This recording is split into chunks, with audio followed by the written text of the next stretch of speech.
The morning smelled like rain that hadn't decided to fall yet. That particular gray, not dark enough to be dramatic, just heavy enough to sit on your shoulders, had settled over London before 6 o'clock, and it hadn't moved since. The kind of morning that makes the city hold its breath. Inside the private dressing suite at the palace, nobody was holding theirs. 3 women moved around Catherine with the precision of a surgical team, and she stood in the center of it all like a fixed point, still, composed, eyes on the middle distance while someone's fingers worked at the buttons along her spine. She wasn't thinking about the buttons. She was thinking about the year Margaret Thatcher's hat blew off at a Commonwealth ceremony in 1983, and whether that had felt, in the moment, like the end of everything, and how, in retrospect, it was just a hat. It is always just a hat, she told herself. But the thought did not entirely help. Commonwealth Day had a specific gravity to it that other ceremonial occasions lacked. It wasn't the pageantry of a coronation, raw and ancient and designed to flatten you into something historical. It wasn't the punishing exposure of a walkabout, where warmth was the currency, and you either had it or you performed having it well enough that nobody noticed the seam. Commonwealth Day sat somewhere in between, formal enough that every gesture would be catalogued, intimate enough that hollow gestures would be felt. 56 nations, heads of state, faith leaders, children holding flags they'd practiced holding straight. And all of it watched. All of it always watched. Ma'am. The dresser stepped back. Finished. Catherine turned to the mirror for the first time. The coat was the color of the inside of a pine forest, that particular deep green that reads as serious without reading as severe. She had chosen it 6 weeks ago, in a room with 3 other people and 17 fabric swatches, and she had chosen it because it made her think of longevity. Things that stayed. Things that did not require the season to validate them. She had not said any of that aloud. She had said, "I think this one," and the room had nodded. Behind her reflection, she caught the door opening. William, not in the sense of a husband walking into a room. In the sense of a weather system entering a space and rearranging its atmosphere without trying. He was already in his uniform. Dark, structured, the kind of formal dress that carries decades of precedent in its cut. And he was looking at his cufflinks, not at her, with the focused expression of a man performing a small task, so he doesn't have to perform feeling calm. She knew that expression the way you know a song you've heard so many times you no longer hear the words, only the rhythm. "How are you?" he asked, still looking at the cufflinks. "Fine," she said. They both understood that fine meant operational, that it did not mean easy, that it had not meant easy for a long time, and that was all right. Operational was enough. Operational was, some mornings, everything. He looked up then. Something shifted in his face. Not dramatically, not in any way a camera would catch. The way the quality of light changes in a room when someone opens a window in another part of the house. "That color," he said. "I know. It's right." She turned back to the mirror. He came to stand beside her, not touching, both of them looking at the 2 people they were expected to be today. The car moved through streets that had been cleared before they woke up. She watched London slide past the tinted glass, the barriers, the small crowds already gathering despite the early hour, the people in coats holding their phones up. A child in a red anorak waved at the car without knowing who was inside, just waving at the shape of it, at the idea of it. Catherine watched the child until the car turned and the child was gone. She thought about what it means to wave at a shape, to offer something to a symbol and trust that it lands somewhere real. William was reading something on his phone, the small line between his brows that meant he was absorbing rather than scrolling. She didn't ask what. There would be time later. There was always later, and they had both become very good at saving things for it. The security officer in the front seat said something quietly into his earpiece. They were close. She sat straighter. Not a performance of it, just the thing her body did. The shift that happened somewhere below conscious thought, the recalibration her spine had learned. Years of it.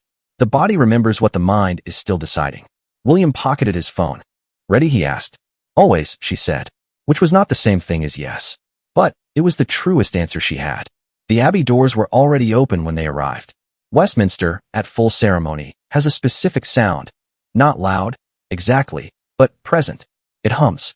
The stone itself seems to amplify something that has no name in English, some frequency of accumulated occasion. And you either feel it bowl you over your first time, or you learn to carry it inside your posture. Catherine had learned. She walked through it. William, a half step beside her, walked through it. Neither of them bowled. The procession route was lined with representatives from across the Commonwealth, Ghana, Canada, Jamaica, New Zealand, India, Cyprus, Mozambique. Faces from every geography the old empire had touched and complicated and left. Faces that had every reason to feel ambivalent about this ceremony and had come anyway because the Commonwealth was no longer just an inheritance. It was a choice, made repeatedly, and the choosing of it meant something that the history alone could not account for. She thought about that. She always thought about that, in this hall on this day. The weight of what they represented wasn't the crown. The crown was metal and old and locked in a tower. The weight was this: these specific faces, these specific flags, the child's choir from Zambia that had flown 12 hours to stand in a cold British church and sing. She didn't let herself feel the full weight. Not yet. Not here, where feeling it fully would mean losing her face. She found a fixed point in the middle distance. She walked. Beside her, William was doing the same mathematics she was. She could feel it, the calibration of presence, the management of warmth at the correct temperature. Not cold, not performed. The particular professional warmth that is genuine but rationed, because you only have so much, and this day is long, and the people at the end of the route deserve as much of it as the people at the beginning. He had gotten better at it, she thought. Not that he'd ever been bad, just that there was a version of him, younger, more visibly effortful, who'd had to concentrate on making it look natural. The concentration had been its own kind of tell. Now it simply was natural, and the difference lived in the shoulders, the unhurried pace, the way his eyes met people's eyes and stayed there long enough to matter. She had watched that change happen across years, across 1,000 events exactly like this one, and nothing like this one. And she felt, not pride, exactly, because pride implied something done to you. She felt something more like recognition. There you are, she thought. There is who you became. He glanced sideways and caught her looking. She returned her eyes to the procession ahead. He almost smiled. She could feel it without seeing it, which was the kind of thing that happened after enough years, the peripheral emotional vision that develops when two people have stood in enough formal rooms together, trying not to show what they feel. The ceremony began. The choir opened, not the Zambian choir yet, a British ensemble first, the familiar swell of God Save the King filling stone and rising, and Catherine stood, hands clasped, face composed, and let the music come. She did not sing along, not because she didn't know the words, because there are moments where the only honest response to something immense is silence, and you have to be brave enough to offer it. The Commonwealth Secretary-General spoke. The representatives from the host nation spoke. A young girl from Trinidad and Tobago, 16, maybe 17, the kind of composed that looks like serenity and is actually just terror with excellent posture, stood at the lectern and read a poem she had written herself about belonging to multiple places and how that does not make you less of any of them. The hall was very quiet. Catherine felt something move through her chest. She did not name it.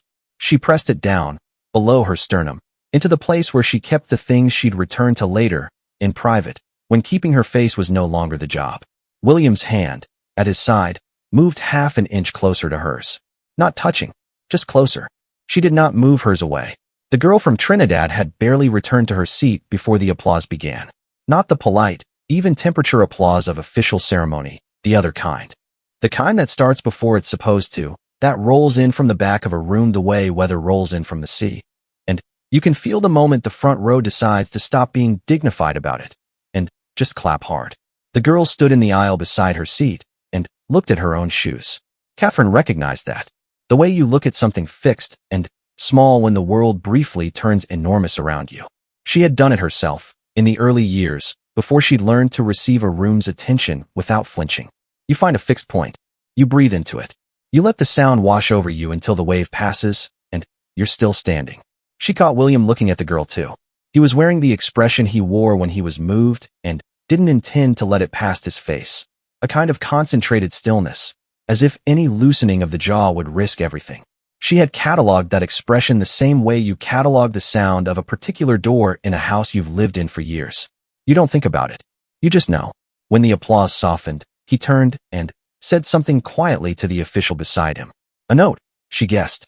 He would follow up on the girl from Trinidad. He always followed up. That was the part they didn't film. The walkabout after the formal ceremony had a different texture entirely. Inside the abbey, the protocol held everything at a comfortable distance. Outside, in the courtyard where the invited guests and their families had gathered behind low barriers, the distance collapsed. Children strained against the rope. People held up phones and called out names with a familiarity that still, after everything, managed to catch her slightly off guard. Not the names themselves, just the emotional certainty behind them. The way strangers said Catherine the same way you'd say the name of someone you'd known since childhood. She had made her peace with it. Mostly. She moved along the barrier. A woman in a Nigerian wrapper print handed her a small gift, a card, hand-painted, surrounded by tiny flags. Catherine took it with both hands. That mattered, the both hands. It said, "I am not receiving this in passing. I am receiving it." "Thank you," she said. "Did you make this?" The woman shook her head and pointed to the girl beside her, maybe 8 years old, wearing her best shoes. Catherine crouched. This was the move that the cameras always caught, the crouching, and sometimes she wished it weren't, because it was not a performance, and being photographed doing it made it look like one. She crouched because it was correct, because you do not accept a gift from a child while standing above them. Because eye level is the only level that communicates "I see you" specifically. "You painted this," she said. The girl nodded. Enormous eyes. "The colors are perfect." Not a generic compliment. She meant it.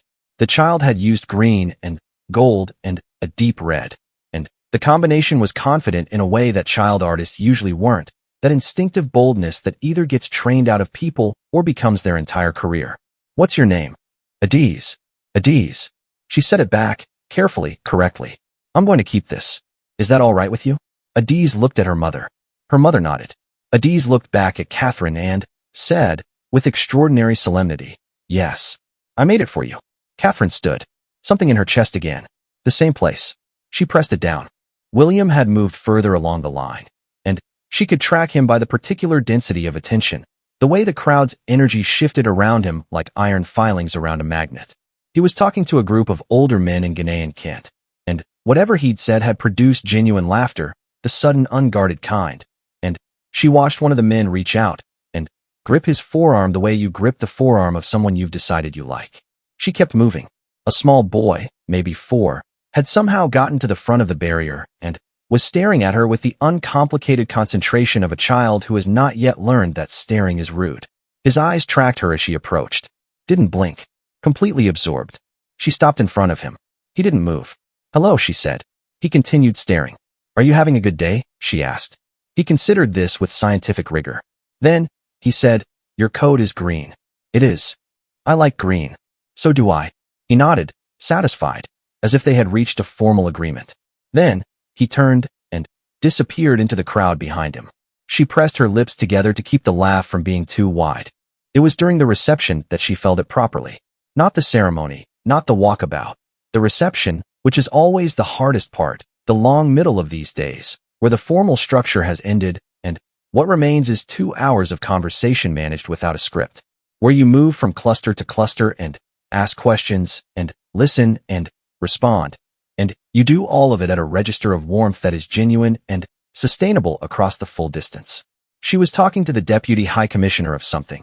She had absorbed the name and the post and the relevant briefing notes, but in the moment she was listening to the man's voice, which was warm and careful and choosing its words with the particular precision of someone speaking in their third language, when she felt William appear beside her. Not saw. Felt. The atmospheric shift. She didn't break her conversation. He didn't interrupt it.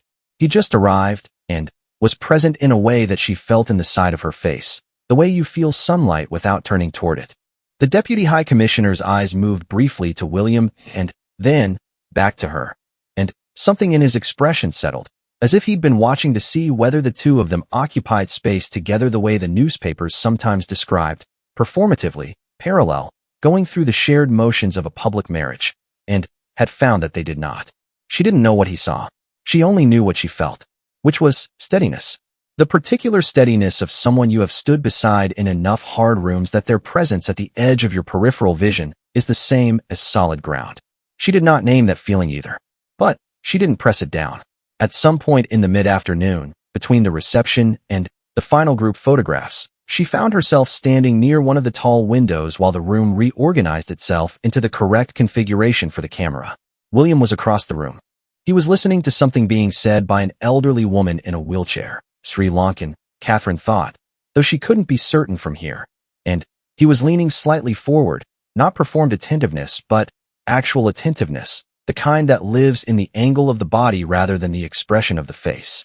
The afternoon light came through the window at that particular gray-gold angle that London produces in March, when the sun is trying but not quite committing, and it landed on the side of his face, and on the metals on his chest, and it turned everything slightly golden and slightly unreal. The way ceremony always tips eventually into something that feels like it belongs to a different register of experience than ordinary Tuesday afternoons. She thought about the child in the red anorak, waving at the car, waving at the shape of something without knowing what was inside. And she thought, not for the first time, never for the last time, that this was the bargain. This was what they had signed in some contract she hadn't read before she was old enough to understand what she was agreeing to. That the shape of them would belong to something larger. That the inside of them, the man leaning toward an elderly woman, the woman pressing things down into her sternum to retrieve later, that part would always be adjacent to the public one, close but never identical. The two versions living inside the same formal coat, the same ceremonial uniform. She had learned to be all right with that. Some days she was even grateful for it. He caught her looking again, across the room this time, through the organized chaos of the photographic preparation, through the bodies and the flags and the noise of the afternoon. He held her eyes for a moment. Then he looked back at the elderly woman, and she looked back at the window, and the room kept moving around them both, loud and historical and entirely unaware of what had just passed between two people who had learned to say entire things in the space of a glance. The car that carried them home was quieter than the one that had brought them. Not an uncomfortable quiet. The other kind. The quiet that fills a space when two people have spent the same long day doing the same hard thing and no longer need to use words to establish that they are still there. London moved past the windows again, but differently now. The barriers were down. The crowds had dispersed into the tube stations and the coffee shops and the ordinary Tuesday evening of their lives. A man walked a dog. A woman in scrubs hurried past a bus stop. The city had absorbed the ceremony and returned to itself the way a river absorbs rain. William had his head back against the seat, and his eyes were closed, but he wasn't asleep. She could tell by his breathing, just resting the part of him that had been on for 7 hours. She held the D's card in her lap, the green and the gold and the red, the confident colors of an 8-year-old who hadn't yet learned to be tentative with a paintbrush. She thought about what it would be like to be that certain of what you were making while you were making it, to mix the colors without second-guessing, to put them down on the page because they were simply right, and then to hand the finished thing to a stranger and say, "I made this for you." She had been doing this for, how long? 15 years in public life, if you counted from the beginning. Longer, if you counted the years before the beginning when she had been standing at the edge of this world, learning its shape before she stepped into it. She had not always been certain of what she was making. She was more certain now. Not perfectly. Not without the mornings of doubt. The occasional 3 a.m. where the weight of the thing sat on her chest like architecture.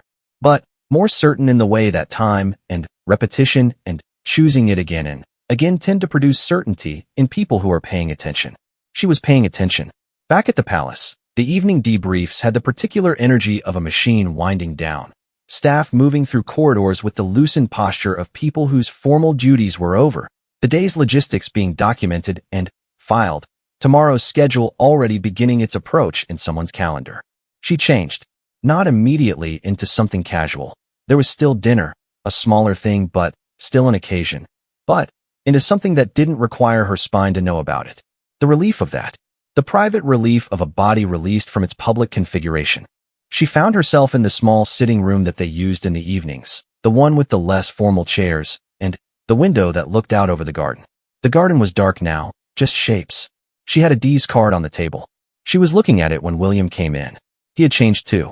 He moved to the chair across from her and sat down in the particular way that said the day was done. Something in the shoulders dropping a final fraction, the last bit of held air going out of him. For a moment neither of them spoke. "The girl," he said eventually. "From Trinidad. I know. Someone's following up. I thought you would." He picked up the card from the table, turned it in his hands. "Who?" "Adiz. 8. Her mother's Nigerian. She made it specifically for me." She paused. "She told me so." He looked at the card for a moment longer. Then he set it back down, carefully, the same way she'd received it. Both hands, the weight of something that had been given deliberately. "Good day," he said. Not a question. "Good day," she agreed. They ate dinner quietly, which in another house, another marriage, might have read as distance. Here it read as fluency. The conversations they had at these tables were rarely about the day's events. The day's events were in the briefings, in the files, in the careful documentation of what had been said, and who had said it, and what it meant politically. The dinners were for the other things. He told her something about one of the children. A small update, a school thing, not dramatic, just the ordinary accumulation of a small person becoming themselves. She listened the way she'd listened to the Deputy High Commissioner. Actually, fully, with the part of herself that was not managing anything. She told him about the boy, the 4-year-old. Your coat is green. He laughed. The real one. Not the public warmth, measured and sustainable. The other one, the one she'd heard in 1,000 private rooms, and never in an official photograph, slightly surprised, slightly undignified. The laugh of a man caught off guard by genuine delight. She had been hoarding that laugh for 30 years. Later, the palace had gone to its nighttime version of itself. Quieter, the particular hush of a place that knows it has a long history and doesn't need to make noise about it. She stood at the window of the bedroom. The garden, still dark. A security light somewhere beyond the wall, throwing an orange rectangle across the grass. Somewhere in London, 56 nations were dispersing back toward their embassies, their hotels, their return flights, carrying whatever they'd brought to this day and whatever they were taking home from it. She thought about the ceremony, the girl's poem, about belonging to multiple places, and how that does not make you less of any of them. She had understood that poem in her body before she'd finished hearing the words. You could belong to the institution and still be entirely a person inside it. You could perform the ceremony and still mean the thing the ceremony was trying to say. Those were not contradictions. She had needed years to understand that they were not contradictions. Now the understanding sat in her somewhere load-bearing, one of the structures that held the rest of it up. Behind her, she heard William moving. The ordinary sounds of a person ending their day. She stayed at the window a moment longer. Adi's green and gold and red. The boy's solemn verdict on her coat. The Deputy High Commissioner's expression settling, satisfied. The elderly Sri Lankan woman and William leaning forward, his medals in the gray-gold light. The child in the red anorak, waving at the shape of a car. She pressed her hand to the cold glass. Not at anything in particular. Not toward any specific thing in the dark garden. Just outward. The gesture you make when you want to acknowledge something that has no name in English. Some frequency of accumulated occasion. Something that has been happening for centuries, and will keep happening, and that you are, in this particular year, in this particular body, the one carrying it forward. Her hand left a brief fog on the glass. She took it away. She turned back toward the room, toward the light, toward the ordinary private end of an extraordinary public day, and whatever lived in her chest, whatever she'd been pressing down since the girl from Trinidad looked at her shoes, and the hall applauded, and William's hand moved half an inch closer. She let it up. Finally, just for a moment, just for herself.